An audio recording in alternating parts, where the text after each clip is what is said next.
Hi students, this is your science miss. We are going to start with term 3 of some standard science. In this session, we are going to discuss unit 1 light.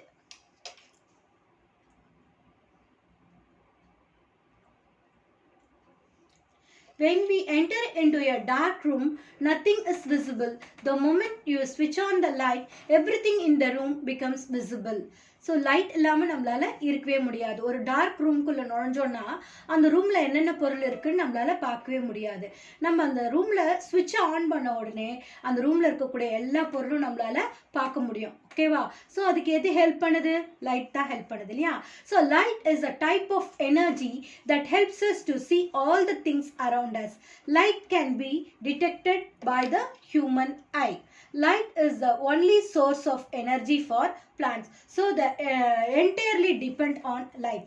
Light தான் வந்து ஃபோட்டோசிந்தசிஸ்க்கு ரொம்ப help பண்ணுது. So plants வந்து டோட்டலாக லைட்டை தான் depend பண்ணி இருக்கு. என்டையராக சன்லைட்டை தான் வந்து டிபெண்ட் பண்ணி இருக்கு. People and animals derive energy from carbohydrates, proteins and from the plants. So animalsum peoplesum என்ன பண்ணுவாங்கன்னா தனக்கு தேவையான ஃபுட்டை தானே ப்ரிப்பேர் பண்ணிக்க முடியாது. பிளான்ட்ஸ் வந்து சன்லைட்னோட ஹெல்ப்னால ஃபோட்டோசிந்தசிஸ் ப்ராசஸில் கார்போஹைட்ரேட்ஸ் ஸ்டார்ச்சை வந்து ப்ரிப்பேர் பண்ணி வச்சுருக்கோம். அப்படி ப்ரிப்பேர் பண்ணி வச்சுருக்கிற அந்த ஸ்டார்ச்சை அனிமல்ஸ் அண்ட் பீப்புள் வந்து பிளான்ட்ஸ்லேருந்து டிரைவ் பண்ணிக்குவாங்க இல்லையா? ஸோ அந்த ப்ராசஸ் நடக்கிறதுக்கு, அந்த ஃபோட்டோசிந்தசிஸ் ப்ராசஸ் பிளான்ட்ஸில் நடக்கிறதுக்கு இந்த லைட் தான் வந்து நமக்கு ரொம்ப முக்கியமான காரணம். ஓகேங்களா? ஸோ அந்த ஃபோட்டோசிந்தசிஸ் ப்ராசஸ்க்கான டெஃபினேஷன் இங்கே கொடுத்துருக்காங்க பாருங்கள். Plants produce food using the energy from sunlight, carbon dioxide and water by the process called photosynthesis. Sunlight acts a vital role in the process of photosynthesis. So sunlight இல்லாம photosynthesis நடக்கவே நடக்காது.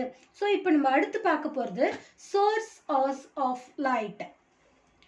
Objects which are able to emit their light known as light sources. எந்தெந்த ஆப்ஜெக்ட்ல இருந்தெல்லாம் வந்து light நமக்கு emit ஆகுமோ அந்த ஆப்ஜெக்ட்ஸை தான் நம்ம என்னன்னு சொல்றோம்னா லைட் சோர்சஸ் அப்படின்னு சொல்றோம். இந்த சோர்சஸ் ஆஃப் லைட்டை நம்ம 2 டைப்ஸாக பிரிக்கலாம். என்னென்னு பார்த்தீங்கன்னா natural source of light and artificial source of light. So first நம்ம நேச்சுரல் சோர்ஸ் ஆஃப் லைட்டை பற்றி படிக்கலாம். Sources which emit naturally are known as natural source of light. So எந்தெந்த ஆப்ஜெக்ட்ஸ்ல இருந்தெல்லாம் வந்து நம்மளுக்கு இயற்கையாகவே வந்து லைட் கிடைக்குமோ அதை தான் வந்து நேச்சுரல் சோர்ஸ் ஆஃப் லைட் அப்படின்னு சொல்கிறோம். சன்னு எடுத்துக்கிட்டோம்னா the sun is the primary and the major source of natural light. So உலகத்துக்கே வந்து சன்னுக்கிட்ட இருந்து தான் வந்து லைட் வந்து கிடைக்குது. அடுத்தது ஸ்டார்ஸ் ஆல்சோ ப்ரொடியூஸ் லைட். ஸ்டார்ஸ்ல இருந்து நம்மளுக்கு லைட் ப்ரொடியூஸ் ஆகுது. ஆனால் சன் அளவுக்கு ஸ்டார்ஸ் வந்து நம்மளுடைய பிளானெட்க்கு ரொம்ப கிட்ட இல்லை, ரொம்ப தூரத்தில் இருக்கு ஸ்டார்ஸ். அதனால அதுல இருந்து கிடைக்கிற லைட் வந்து நம்மளுக்கு அவ்வளோ சஃபிஷியண்டா இருக்காது. இது இல்லாம ஒரு சில லிவிங் ஆர்கானிசம்ஸ்க்கும் அந்த லைட் எமிட்டிங் கெப்பாசிட்டி இருக்கு. என்னன்னு பார்த்தீங்கன்னாக்கா some living organisms have the ability to produce light named by bioluminescence. அந்த ஒரு டீப் சீ ஃபிஷஸ்லாம் பார்த்தீங்கன்னாக்கா அந்த ஆர்கானிசம்ஸ் வந்து அங்கே இருட்டாக இருக்கும் இல்லையா? ஸோ தன்னை ப்ரொடெக்ட் பண்ணிக்கிறதுக்காக அது வந்து தன்னுடைய பாடியிலேருந்து ஒரு லைட்டை வந்து எமிட் பண்ணும். அந்த கெப்பாசிட்டியை தான் என்னன்னு சொல்கிறோன்னா பயோலூமினசன்ஸ் அப்படின்னு சொல்கிறோம்.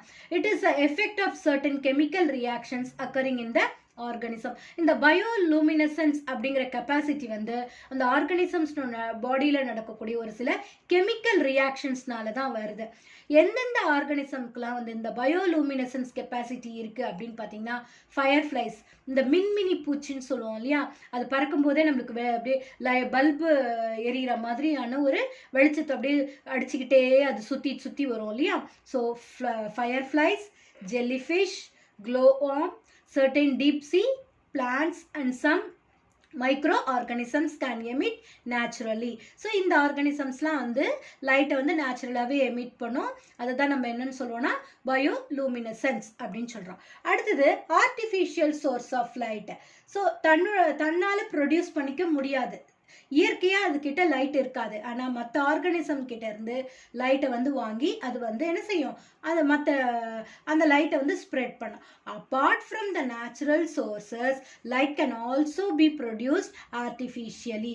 The different light sources that are able to produce light artificially can come under three broad categories. So three broad categoriesல அந்த artificial source of light நம்ம படிக்க போறோம். அதுக்கு முன்னாடி இப்போ சன் பத்தி சொன்னோம், ஸ்டார் பத்தி சொன்னோம். அப்போ மூணு பத்தி ஏன் சொல்லவே இல்லை? மூன் வந்து லூமினசன்ட் ஆப்ஜெக்டா? Is a moon a luminescent object? மூன்ல இருந்தும் நம்மளுக்கு வெளிச்சம் கிடைக்குது. ஆனா மூன் கிட்ட வந்து தன்னுடைய சொந்த லைட் கிடையாது. The moon provides light as well, but it cannot produce light by its own. தன்னால சொந்தமா அந்த மூணால என்ன பண்ண முடியாது? லைட்டை வந்து ப்ரொடியூஸ் பண்ண முடியாது. The light emitted by the moon is the light of the sun reflected towards the earth. So சன்னில் இருந்து எமிட் ஆகிற அந்த லைட், ஏர்த்தை நோக்கி எமிட் ஆகிற அந்த லைட்டை அந்த மூன் கேப்சர் பண்ணி ரிஃப்ளெக்ட் பண்ணி நம்ம ஏர்த்துக்கு அனுப்புது. ஸோ மூன் கிட்ட இருந்து டைரக்டா லைட்டை ப்ரொடியூஸ் பண்ணுற கெப்பாசிட்டி இல்லை. ஓகேங்களா? So half of the moon is always facing the sun and receiving the light from it. Hence we receive light from the moon. அதனால is moon a luminous object னு கேட்டா no, it is not a luminous object. அதுதான் வந்து கரெக்டான answer. ஓகேவா? இப்போ artificial source, அதாவது man-made light அப்படி பார்த்தீங்கன்னா அதில் வந்து 3 சோர்சஸ் சொன்னேன் இல்லையா? என்னென்ன 3 sources? Flame of the candle, incandescent lamp, neon lamp, sodium lamp. இதெல்லாம் வந்து டிஃப்ரெண்ட் சோர்சஸ், ஆர்டிஃபிஷியலை நம்மளே உருவாக்கிக்கக்கூடிய லைட்டு.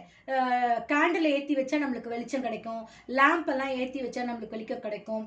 இந்த டெக்கரேட்டிவ் லேம்ப்ஸ் எல்லாம் எரியும் போது விதவிதமான லைட்லாம் நம்மளுக்கு கிடைக்கும். Laser light, neon lamp, sodium lamp, இதுல இருந்துலாம் நம்மளுக்கு லைட் கிடைக்கும் இல்லையா?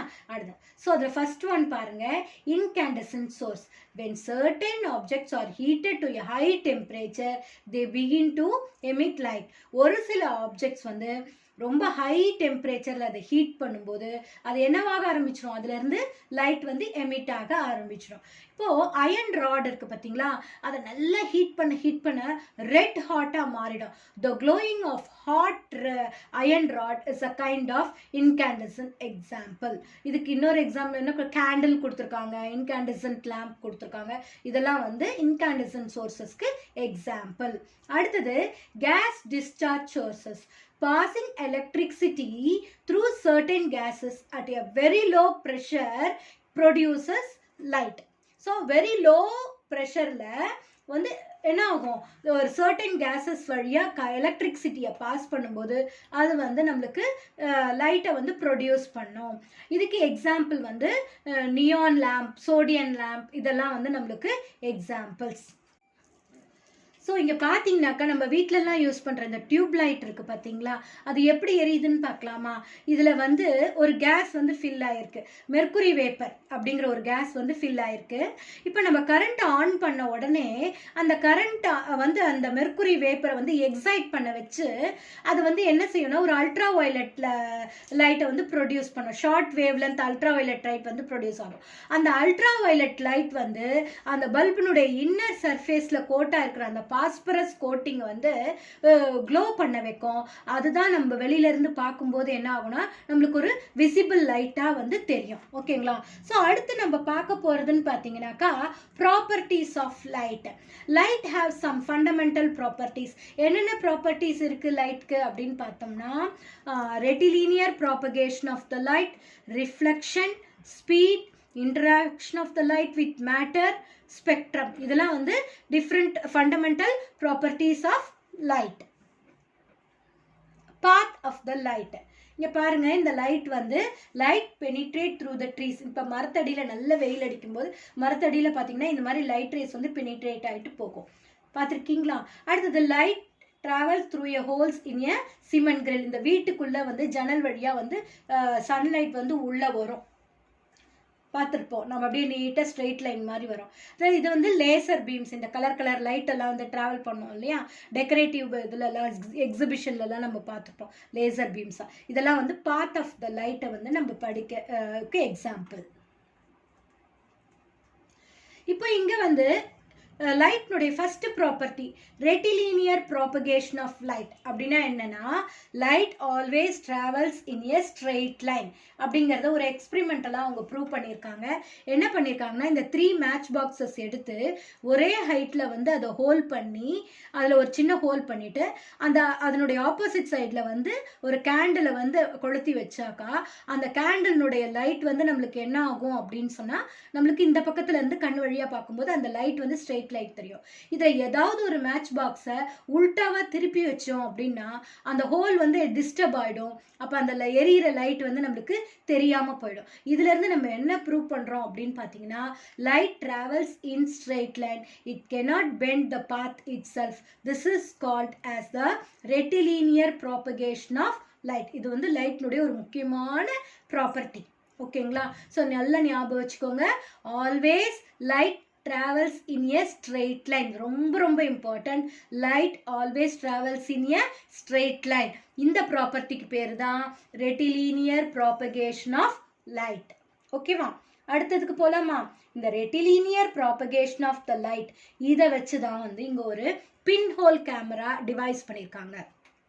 Pinhole camera is a simple device which helps us to understand about the rectilinear propagation of light. இங்க ஒரு பெரிய மரத்தையே வந்து அதனோட இமேஜே நம்மளால வந்து அந்த பின்ஹோல் கேமரால நம்மளால கேப்சர் பண்ண முடியும். இந்த பின்ஹோல் கேமராவை எப்படி கன்ஸ்ட்ரக்ட் பண்ணோம், அது எப்படி ஒர்க் பண்ணுதுங்கிறத இங்க டீடைல்டா கொடுத்துருக்காங்க.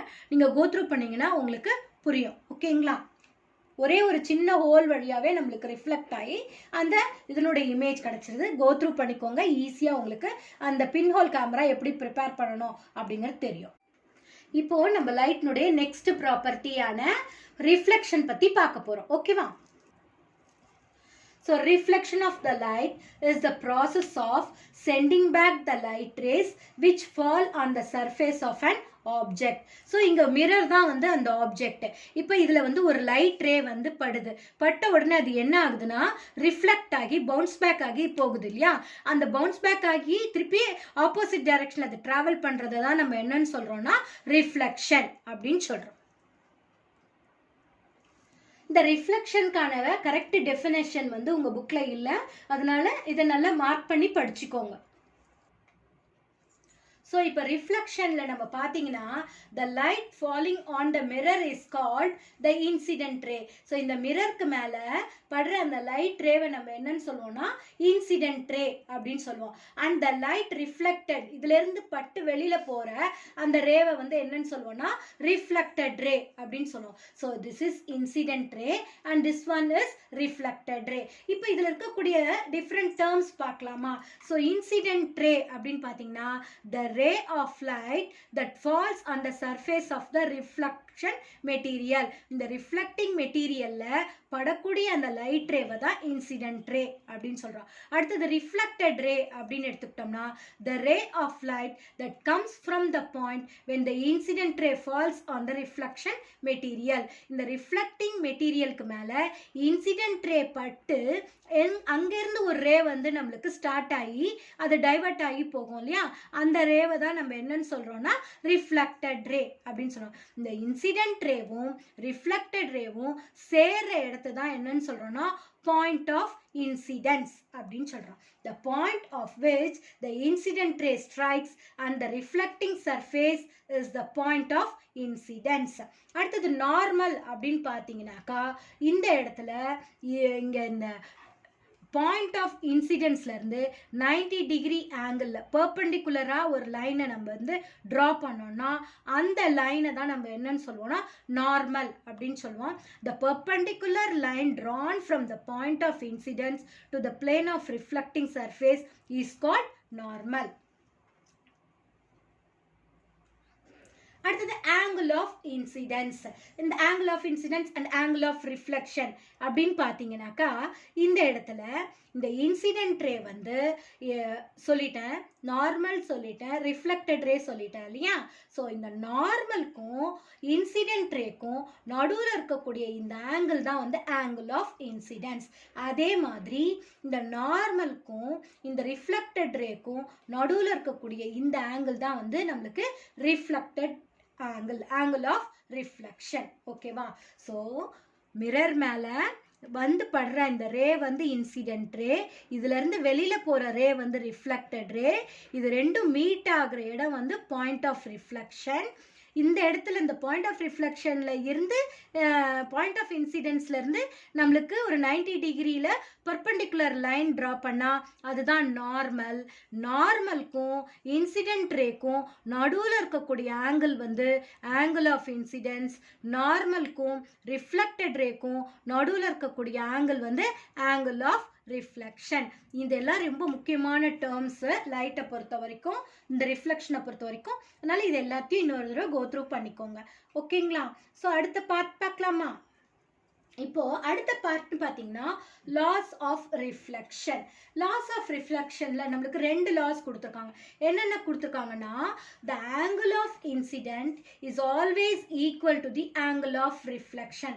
இப்போ தானே சொன்னேன், நார்மலுக்கும் இன்சிடென்ட் ரேக்கும் நடுவில் இருக்கக்கூடிய ஆங்கிள் வந்து ஆங்கிள் ஆஃப் இன்சிடென்ஸ். அதே மாதிரி நார்மலுக்கும் ரிஃப்ளெக்டட் ரேக்கும் நடுவில் இருக்கக்கூடிய ஆங்கிள் வந்து ஆங்கிள் ஆஃப் ரிஃப்ளெக்ஷன். அது ரெண்டுமே எப்பவுமே வந்து ஈக்குவலா இருக்கும். Is always equal. இது வந்து first law, law of reflection. Second law பார்த்தீங்கன்னா, the incident ray, the reflected ray and the normal at the point of incidence lie on the same plane. இது வந்து செகண்ட் லா. அதாவது incident ரேவும் the reflected ரேவும் நார்மலும் எல்லாமே என்ன ஆகுது, ஒரு particular point of இன்சிடென்ஸ்ல வந்து சேருது இல்லையா, ஆன் த சேம் பிளேன். ஒரு பர்டிகுலர் பிளேன்ல தான் வந்து எல்லாமே வந்து மீட் ஆகும். இது வந்து செகண்ட் லா. ஸோ இந்த 2 லாவும் ரொம்ப ரொம்ப இம்பார்ட்டன்ட். ஸோ இந்த லாஸ் ஆஃப் ரிஃப்ளெக்ஷன் 2 மார்க்லலாம் அடிக்கடி கேட்பாங்க. Very very important. இதை வந்து மெமரைஸ் பண்ணி ஞாபகத்தில் வச்சுக்கோங்க. ஓகேங்களா? ஸோ இப்போ நம்ம எக்ஸாம்பிள்ஸ் பார்க்கலாம். இந்த இதை பேஸ் பண்ணி, இந்த 2 லாஸை பேஸ் பண்ணி நம்மளுக்கு இங்கே ஒரு 2 ப்ராப்ளம் கொடுத்துருக்காங்க. அதை நம்ம சால்வ் பண்ணலாம். ஓகேவா? In a figure the incident ray makes 27 degree with the normal, then find the angle of reflection. So இவங்க என்ன சொல்லியிருக்காங்க, இந்த ஃபிகரில் வந்து நம்மளுக்கு த இன்சிடென்ட் ரே வந்து நார்மலோட வந்து என்ன பண்ணியிருக்கு, 27 டிகிரியில் வந்து ஃபார்ம் ஆயிருக்கு. ஸோ நார்மலுக்கும் இன்சிடென்ட் ரேக்கும் நடுவில் இருக்கக்கூடிய இந்த ஆங்கிள் வந்து என்னது, angle of incidence. So angle of incidence வந்து 27 டிகிரின்னு அவங்க கொடுத்துருக்காங்க.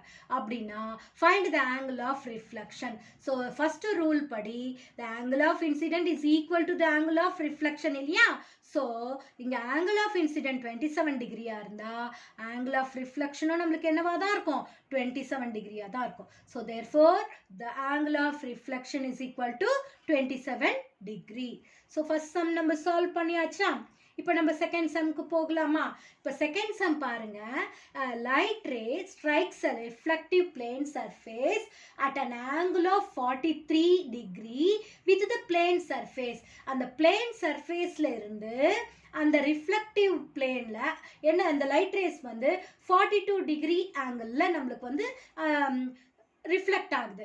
அப்படின்னா என்னென்ன கண்டுபிடிக்கணும், find the angle of incidence, find the angle of reflection, find the angle between the incident and the reflected ray, find the angle between the reflected ray and the plane surface. So மொத்தம் 4 கொஸ்டினுக்கான answer நம்ம இப்போ கண்டுபிடிக்கணும். பார்க்கலாமா? இப்போ இந்த டயக்ராம்ல பாருங்க, இந்த reflecting சர்ஃபேஸ்ல இருந்து இந்த இன்சிடென்ட் ரே வந்து 43 டிகிரியில நம்மளுக்கு இன்சிடென்ட் ரே வந்து இந்த ரிஃப்ளெக்டிங் சர்ஃபேஸ் மேல வந்து பட்டிருக்கு. ஸோ இந்த இடத்துல 43 டிகிரி இது இருக்கு. இப்போ நார்மலுக்கும் இந்த ரிஃப்ளெக்டிங் சர்ஃபேஸ்க்கும் நடுவில் இருக்கக்கூடிய ஆங்கிள் 90 டிகிரி. ஏன்னா இது ஒரு பர்பெண்டிகுலர் லைன் ட்ரான் அந்த இல்லையா? ஸோ இது 90 டிகிரி. இந்த நார்மலுக்கும் இந்த ரிஃப்ளெக்டிங் சர்ஃபேஸ்க்கும் நடுவில் இருக்க ஆங்கிள் வந்து 90 டிகிரி. இதில் இது 43 டிகிரி போச்சுன்னா 90 மைனஸ் 43 உங்களுக்கு என்ன கிடைக்கும், 47 கிடைக்கும் இல்லையா? ஸோ இது வந்து நார்மலுக்கும் இன்சிடென்ட் ரேக்கும் நடுவில் இருக்கக்கூடிய இந்த ஆங்கிள் ஆங்கிள் ஆஃப் இன்சிடென்ஸ் வந்து நம்மளுக்கு என்ன கிடைச்சிருச்சு, இப்போ 47 கிடைச்சிச்சு. அதாவது 90 minus 43 is equal to 47. First கொஸ்டினுக்கு ஆன்சர் கிடைச்சிச்சு. Second question, what is angle of reflection கேட்டிருந்தாங்க இல்லையா? ஆங்கிள் ஆஃப் இன்சிடென்ட் இஸ் 47 இருந்தா ஆங்கிள் ஆஃப் ரிஃப்ளெக்ஷனும் நம்மளுக்கு என்னவா தான் இருக்கும்? 47 தான் இருக்கும் இல்லையா? So I is equal to R. இந்த ஃபர்ஸ்ட் லால படித்தோம் இல்லையா? ஸோ அதனால இங்கே ஃபர்ஸ்ட் கொஸ்டினுக்கு 47 ஆன்சர் வந்ததுனால செகண்ட் கொஸ்டினுக்கும் நம்மளுக்கு என்ன தான் வரும்? ஆன்சர் 47 தான் வரும். அடுத்தது பார்த்தீங்கன்னாக்கா என்ன வரும்? 94 டிகிரி வரும். அதுக்கு அடுத்தது திருப்பி இந்த எக்ஸ் எவ்வளோ வரும்னா 47. 90ல் வந்து நம்மளுக்கு 47 போச்சுன்னா எவ்வளோ இருக்கும்? 43 இருக்கும். ஓகேங்களா? ஸோ இந்த ப்ராப்ளமையும் நம்ம இப்போ சால்வ் பண்ணிட்டோம்.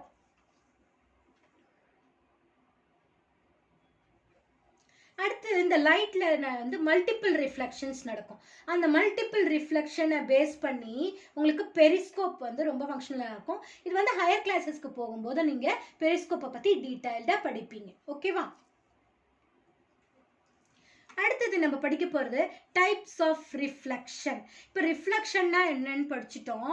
அதில் ரிஃப்ளெக்ஷனில் இருக்கக்கூடிய டேர்ம்ஸ் எல்லாம் படிச்சிட்டோம். இந்த incident ray, reflected ray, angle of incidence, angle of reflection எல்லாமே நம்ம படிச்சிட்டோம் இல்லையா? இப்போ டிஃப்ரெண்ட் டைப்ஸ் ஆஃப் ரிஃப்ளெக்ஷன் அப்படின்னு எடுத்துக்கிட்டோம்னா இந்த டயக்ராமை பாருங்க. இதில் வந்து நம்மளுக்கு 2 டைப்ஸ் ஆஃப் ரிஃப்ளெக்ஷன் கொடுத்துருக்காங்க. டெஃப்யூஸ்ட் ரிஃப்ளெக்ஷன் அண்ட் ஸ்பெகுலர் ரிஃப்ளெக்ஷன் அப்படின்னு சொல்லிட்டு நம்மளுக்கு 2 ரிஃப்ளெக்ஷன்ஸ் கொடுத்துருக்காங்க. இப்போ if a surface is smooth then we have specular reflection. அதாவது இந்த ரிஃப்ளெக்டிங் சர்ஃபேஸ் வந்து ஸ்மூத்தா இருந்ததுன்னா இந்த இன்சிடென்ட் ரே வந்து இதில் பட்டு ரிஃப்ளெக்டட் ரே வந்து ஃபார்ம் ஆகும். அந்த ரிஃப்ளெக்டட் ரே ஃபார்ம் ஆகும்போது எல்லாமே ரெகுலராக இருக்கும். அதை தான் நம்ம என்னன்னு சொல்லுவோம்னாக்கா வந்து ஸ்மூத் சர்ஃபேஸில் இருக்கக்கூடிய ஸ்பெக்குலர் ரிஃப்ளெக்ஷன்.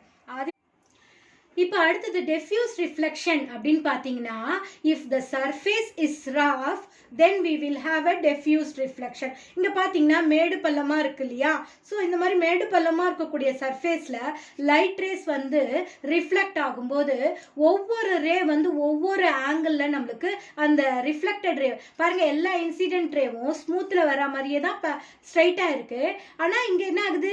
எல்லாமே வந்து நம்மளுக்கு கரெக்டான ஆங்கிள் ஃபார்ம் ஆகுது இல்லையா? ஆனால் இந்த ரஃப் சர்ஃபேஸ் ஒவ்வொரு ரிஃப்ளெக்டட் ஆங்கிள் ஒவ்வொரு டைரக்ஷனுக்கு டிராவல் பண்ணும். இதுதான் நம்ம என்னன்னு சொல்லுவோம்னா டெஃப்யூஸ்ட் ரிஃப்ளெக்ஷன் அப்படின்னு சொல்லுவோம். புரிஞ்சிருக்கும்னு நினைக்கிறேன். அடுத்தது நம்ம இங்க பாருங்க, இந்த டயக்ராம்ல parallel rays, convergent rays and divergent rays. இப்போ நிறைய லைட் ரேஸ் வந்து டிராவல் பண்ணும்போது எல்லா லைட் ரேஸும் ஒன்னோட ஒன்று ஸ்ட்ரைட்டாக ஈக்குவல் டிஸ்டன்ஸோட ஸ்ட்ரைட் லைனில் ட்ராவல் பண்ணிகிட்டே இருந்தால் அந்த மாதிரி ரேஸை நம்ம என்னன்னு சொல்லுவோம்னா parallel rays அப்படின்னு சொல்லுவோம். அடுத்தது கன்வர்ஜென்ட் ரே அப்படின்னு எடுத்துக்கிட்டோம்னா டிஃப்ரெண்ட் பாயிண்ட் ஆஃப் சோர்ஸ்ல இருந்து இந்த லைட் ரேஸ் வந்து டிராவல் பண்ணி ஒரு பாயிண்ட்ல வந்து கன்வர்ஜ் ஆகுது. ஒரு பாயிண்ட்ல வந்து எல்லா ரிஃப்ளெக்ஷனும் வந்து மீட் ஆகும்போது அந்த ரேவை தான் நம்ம என்னன்னு சொல்லுவோம்னா கன்வர்ஜென்ட் ரே. இங்க பாருங்க, டிஃப்ரெண்ட் சோர்ஸ்ல இருந்து வந்து ஒரு பாயிண்ட்ல வந்து மீட் ஆகுது இல்லையா? இது வந்து கன்வர்ஜென்ட் ரேஸ் அப்படின்னு சொல்லுவோம். அதே மாதிரி ஒன் பாயிண்ட்ல இருந்து லைட் ரேஸ் வந்து டிஃப்ரெண்ட் டைரக்ஷனுக்கு டிராவல் பண்ணும்போது அதை என்னன்னு சொல்லுவோம்னா டைவர்ஜென்ட் ரே. ஒரு பாயிண்ட்ல இருந்து என்ன ஆகுது? டிஃப்ரெண்ட் டைரக்ஷனுக்கு லைட் ரேஸ் வந்து டிராவல் பண்றதை வந்து டைவர்ஜென்ட் ரே அப்படின்னு சொல்லுவோம். So parallel rays, convergent rays, divergent rays இது மூணும் உங்களுக்கு இப்போ நல்லா தெரிஞ்சிருக்கும்னு நினைக்கிறேன். ஓகேங்களா students? Go through the video once or twice for better understanding. We will continue the remaining part of the lesson in part 2. Thank you, students.